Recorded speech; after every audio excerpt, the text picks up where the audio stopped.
Hello, this is Silvia Pavoni, investments editor with The Banker, and I'm talking today to Colombia's finance minister, Juan Echeverry. Minister Echeverry, thank you for joining us in studio today. I know that you are just coming from Davos, so I'm really keen to find out your views on this year's meeting. I hear that everybody is being really optimistic, so the mood has definitely changed from last year's doom and gloom. Is this what you found as well? Yeah, I was surprised because I came with the idea that there was this divergent stories between emerging markets doing very well, expected to do very well, whereas industrialized economies expected to keep like somber tone. But what I found was that both, of course, with a difference of level of degree, both seem to be looking forward for good 2011, which is very good. It's very good for us. It's very good for commodities prices. It's for the whole economy, for the world economy, and especially for us. So yeah, indeed, there was a good positive tone. So good, everybody being really optimistic. The emerging markets clearly have many reasons to be optimistic. Well, in fact, we shouldn't even refer to them as emerging markets any longer, and they're going through a rebranding. So now they should just be called growth markets. Well, just to reflect the fact that many of them are now, of course, driving the world's economy. And Colombia has undergone its own rebranding with what seems good effects as well. So what should we expect from 2011 from your country now that the social issues have been dealt with, now there is social stability, and a lot of the land has also been reallocated to the agribusiness, which fuels into the conversation about commodity and the demand for food worldwide. Yes, I went to Madrid first and then to Paris with official visit with the president, and I'm so happy. This is my first international visit, and I since a long time haven't been to Europe as a public official. Yes. And I'm so happy that the agenda for Colombia is completely new. People are looking at the country with a very positive outlook. People are talking to me about business everywhere. In Madrid, all constructors want to go to Colombia to build roads and to build dams and to build ports, etc. Also in Paris, and I hope to find the same atmosphere in London. First. Second, with the debt, with the markets are behaving quite well. Confidence is solid, and yeah, we're moving from 10 years in which basically confidence was restored towards consolidating mining. We are very strong now in oil and coal, where now we have very much interest in gold, and exports of gold have been growing and probably will keep growing for the next decade. But as you said, we're also now looking forward to the development of agribusiness, especially, well, Colombia has enormous potential in fruits and vegetables and palm oil and cocoa and rubber. Of course, we're very strong in flowers. We're the second world exporter of flowers. But one of the good things of the, they say, peace dividends in Colombia is that the countryside can be now subject to heavy investment. So we from the government are going to build a lot of infrastructure that is needed, is needed for a long time, and we expect investors from abroad and technology from abroad and markets, of course, to come and exploit all the possibilities. So our example is definitely what happened in Brazil. Brazil exports now $80 billion per year in agricultural products. So imagine what we can do in Colombia. So yeah, we're very much still in commodities, but that can be also a step forward towards more manufactured goods, but it's a very good mixture. You mentioned Brazil, which clearly is one of the leading economies, not only in Latin America, but in the world. And Brazil has greatly benefited from the super cycle that the commodities prices are experiencing, but also has been going under difficult times in terms of currency appreciation.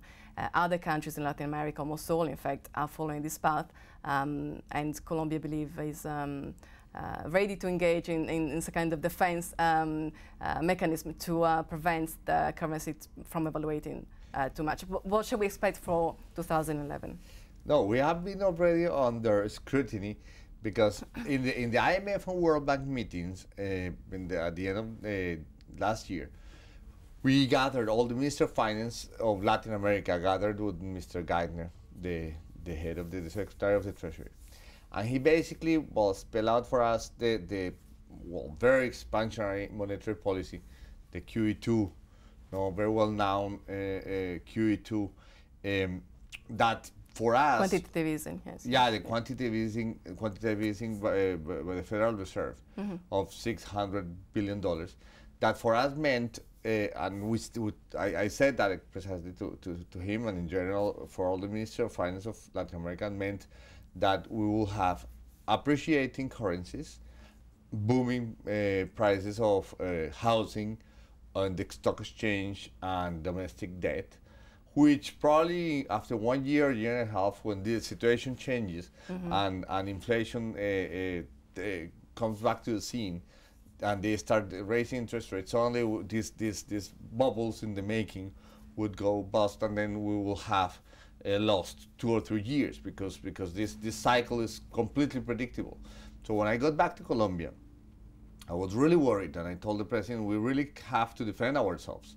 The Brazilians started shortly before that, in the currency war, yes. They imposed capital controls. We were not that much into imposing capital controls, but we needed to do something. So what we did is like a group of measures before imposing capital controls, or instead of imposing capital controls, we adopted some measures that took the air from the market, and basically our exchange rate hit let's say 1785 and it went to 1850s and to 1940 at some point. So we devalued like 10% in 3 months. Of course, at the same time was the Irish and the Portuguese affair going on at the end of the year. So not everything was due to our measures. Yes, but our measures had some effect. Right now we're back, let's say, still 50 or 80 pesos above the lowest level. And we are monitoring very closely the situation with the exchange rate, because what I don't like is that this completely predictable cycle of appreciation and depreciation that is very costly for domestic producers, for tradables. Yes. That can be avoided, or at least we can. I don't know if it can be avoided with the right governments, the right finance ministers, right in charge. No, we can fight a little bit against it, but we need to do something. Okay, so the outlook is positive for Colombia and for Latin America. And just as the last question, do you think that this growth will be sustainable, and that therefore the whole of the region has learned from mistakes that other economies have made, and that itself it has made in the past, and will be able to manage this boom successfully? Yes, Sylvia. We think Latin America should grow around 4.5% next this year 2011. We should grow, Colombia, we expect to grow between 5 and 6%, let's say 5.5, slightly above the region. All of us depend, of course, on what happens with commodities prices. But as far as China and India are doing well, the prices of everything we sell, from oil to copper to coal to everything, should do well. So in principle, I think, and also, as you said, we undertook many reforms, microeconomic and macroeconomic reforms. We had the financial system was very stable. So you can never say that things are solved. You have to keep reforming. Reforming is a process, it's not a package. But so far, I think we have solid behavior, solid fundamentals. And well, let's hope that the markets keep having strong confidence in Latin America, and that we can keep selling everything we produce as well as we have done in the last 1 or 2 years. Minister Echeverry, thank you very much for your comments. Silvia, thank you very much.